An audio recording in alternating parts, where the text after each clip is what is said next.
Yeah. Sounds good. All right, you are Larry Fitzgerald Williams. And Mr. Williams, in cause number 25 DCCR 0985, is charged with capital murder. And Mr. Cashin has filed a motion asking that I reduce bond. We were here either last week or the week before. Reset this case today to give everybody some time to get prepared on that motion. And Mr. Cashin, do you intend to call your client? No, ma'am. Okay, you may call your first witness. Okay, but before I do that, Your Honor, I know some of these proceedings are streaming, and one of my witnesses is going to testify. Can she refrain from using her specific address? Absolutely. I don't typically require any, just Jefferson County is fine. Jefferson County, yes. Yes, sir. Yes, Absolutely. sir. We don't need specific addresses ever, That's or very rarely from Okay. especially a witness. Okay. All right. I'd like to call Angel Anderson. Ms. Anderson? And Mr. Williams, if you'll just kind of step around closer to Mr. Cashin, kind of right there. You're good right there, sir. And maybe you can come right up here in the front, please. Good morning. Would you please raise your right hand? Do you swear or affirm the testimony you're going to give in this hearing will be the truth, the whole? Before we even begin, this isn't a normal bond hearing. This defendant is charged with capital murder, and the bond is sitting at a staggering $10 million. Today, the defense is asking for mercy, the state is warning about danger, and the judge is stuck balancing public safety against constitutional rights. Let's break this down. Whole truth and nothing but the truth, so help you God. Yes, ma'am. Thank you. You may proceed. Thank you. Will you please state your name for the record? Angel Anderson. Ms. Anderson, where do you currently reside? Beaumont, Texas. Okay. And how long have you lived in Beaumont, Texas? For 43 years. And do you know the gentleman to your left? Yes. And what is his name? Well, And what is, Ma'am, can you speak up so that I need to hear you and the court reporter needs to hear you as well, please? Thank you. and what is your relationship to Mr. Williams? that's my brother. So you've known him all of your life. All my life. And does he currently reside here in Beaumont? Yes. Okay. Are you currently employed? Yes. And what do you do, ma'am? I have a business. What kind of business? I have a hair store.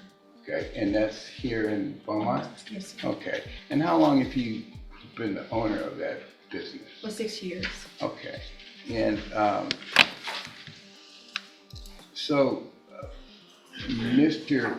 Williams, prior to him being arrested, was he working? Yes. And how long had he been working? A couple months. And what had he been doing? What type of work? Landscaping. Okay. And he, have you ever, do you know what a bond process is? Yes, sir. And you know what a bond consists of? Yes. And you have to go to a bondsman, correct? Yes, sir. And the bondsman wants to be assured of what things? There was like a co-signer. Here's what's happening. The defense starts with a character witness, family, employment, roots in the community. This is textbook bond reduction strategy. They're trying to show stability, responsibility, and most importantly, he's not a flight risk. Every answer matters right now. Financial. And some And collateral. collateral. Okay. And do you and your family and friends have enough money to post a bond like in the amount of maybe like $50,000?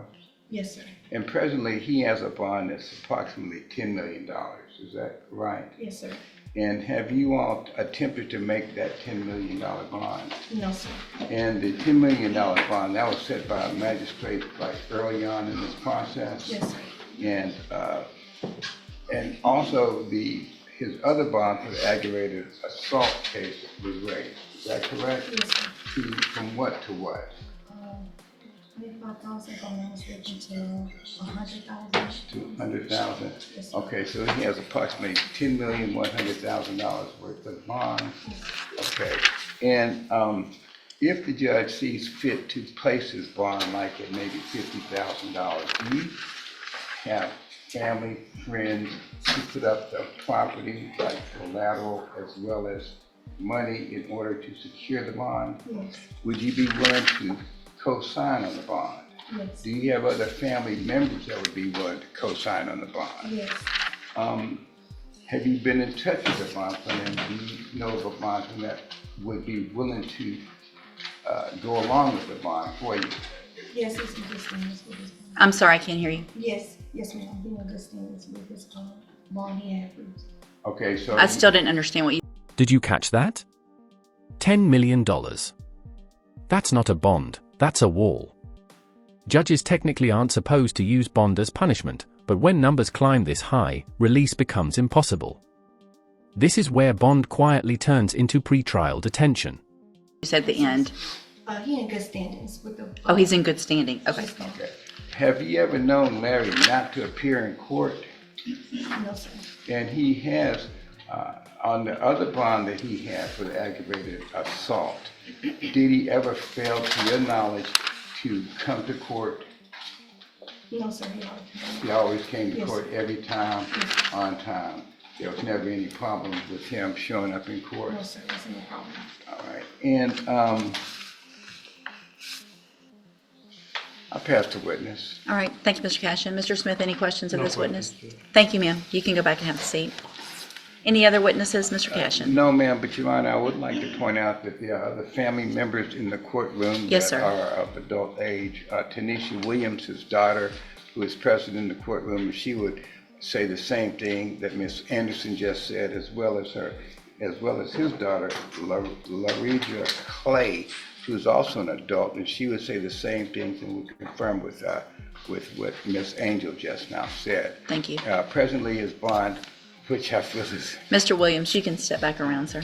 Presently, his bond, which I feel was emotionally set at $10 million. I think that is very excessive and is very punitive.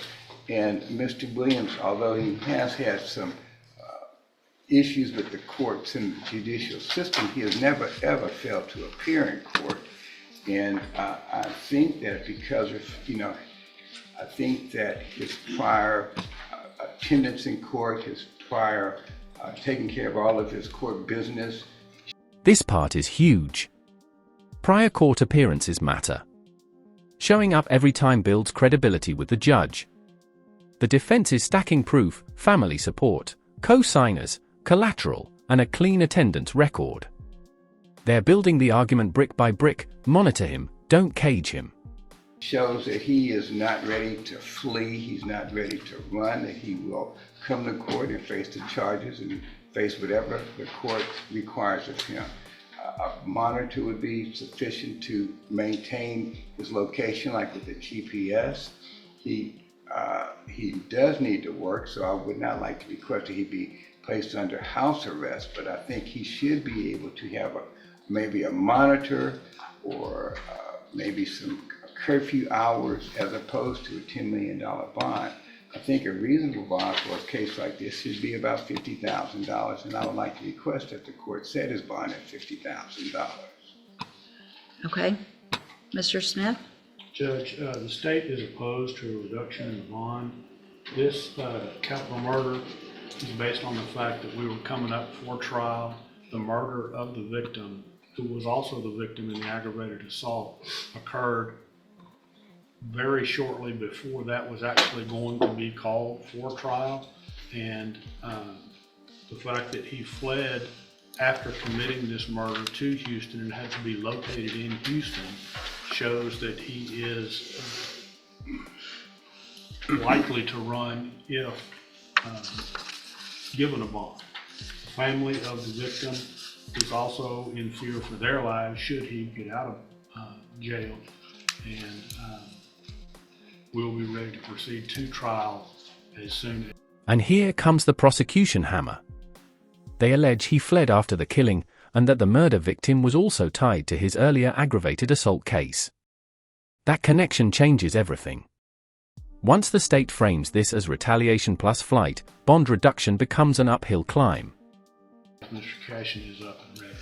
Your Honor, in regards to what Mr. Smith just said, Mr. Williams, when he was located in Houston, was on his way to my office.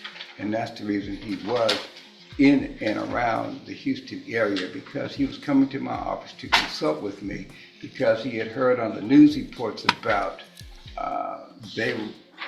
this alleged murder, and so he was coming to talk to me, and he was not in the process of fleeing, but he was in the process of coming to consult with me about the situation. So I think that by alluding to the fact that he was arrested in Houston is like kind of a stretch, because he was attempting to meet me at the office. All right, so obviously this case is the date of this case precedes any modifications that happened in our legislation this last cycle that have come into law as of yesterday. One of those is actually that it is appropriate, and if someone is out on a bond for a felony offense and the allegations are that they commit another felony offense, to have no bond, which is something that is more strict instead of more lenient with regard to bonds. I believe the fact that Mr. Williams has come to court when required obviously is nice and great, but the fact that he's the allegations are that, and they're allegations, he hasn't been found guilty, but I am entitled to take into consideration the underlying facts of the case. And so based on the offense that he was charged with initially, the aggravated assault, based on the fact that this new allegation is that the victim or the complaining witness in that case is now the victim in this alleged case, I do not find that it would be in the best interest of our community to grant the motion, and I am going to deny that motion to reduce bond. We will get the case moving as quickly as possible. I get with Mr. Smith, and again, just like we talked about before with regard to any issues, just let me know if there's any issues with regard to discovery, and I'll set it for an announcement in about 30 days, Yes. give y'all some time to see where you are. Yes. And then again, once it's ready for trial, if it's going to be a trial, we'll get that done as quickly as we can. Yes. All right, you can go back with the bailiff. Thank you.